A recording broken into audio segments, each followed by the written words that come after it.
As Ghana joins the rest of Africa in celebrating African Union Day on 25th May, Minister for Foreign Affairs and Regional Integration, Shirley Ayoko Botry, has been touching on a number of issues, particularly those that resonate with the 2019 theme, the Year of Refugees, employment, forced displacement, among others. These issues resonate with the theme for this year, the Year of Refugees, Returnees, and Internally Displaced Persons. Let's hear Ghana's Minister for Foreign Affairs and Regional Integration. As has always been our national tradition, Ghana joins the rest of Africa in celebrating African Union Day on the 25th of May. Our heads of state and government have designated 2019 as the Year of Refugees, Returnees, and Internally Displaced Persons. The theme reflects our shared determination to deal with the formidable challenges of migration facing the continent, including some of the tragic events we have witnessed recently. This occasion presents us with an opportunity to mobilize our efforts and resources to deal with migration.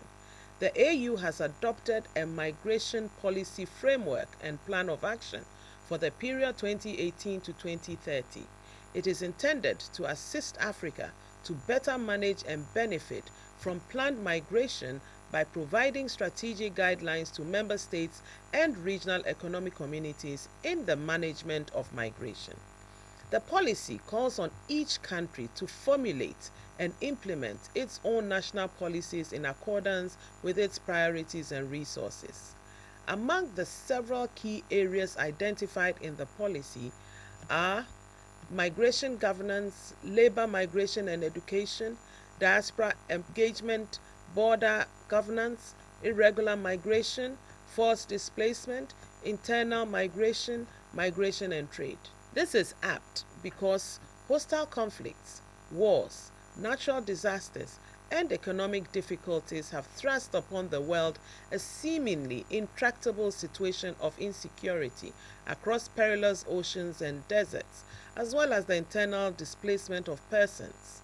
Lately, the jihadi activities in the Sahel region of Africa and northeastern Nigeria have seriously threatened the stability and security of the region, with a considerable impact on human security. Africa continues to seek lasting solutions to resolve this phenomenon, which has wreaked havoc on its fragile economies and peoples. The phenomenal rise and mainstreaming of extreme and ultra-right nationalist political groups in Europe and elsewhere have exacerbated the socio-political difficulties which hamper the smooth integration of Africans into the recipient countries. With over 700 refugee camps worldwide and twice the number of inmates in these camps, the sheer volume of refugees and displaced persons overstretch the resources of the international community to deal with the matter.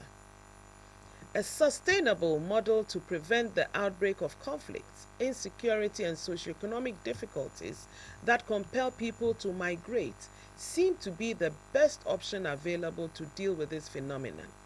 We need to strengthen systems that would guarantee inclusive government, deal with political crisis at the teething level, and ensure socioeconomic prosperity of the continent.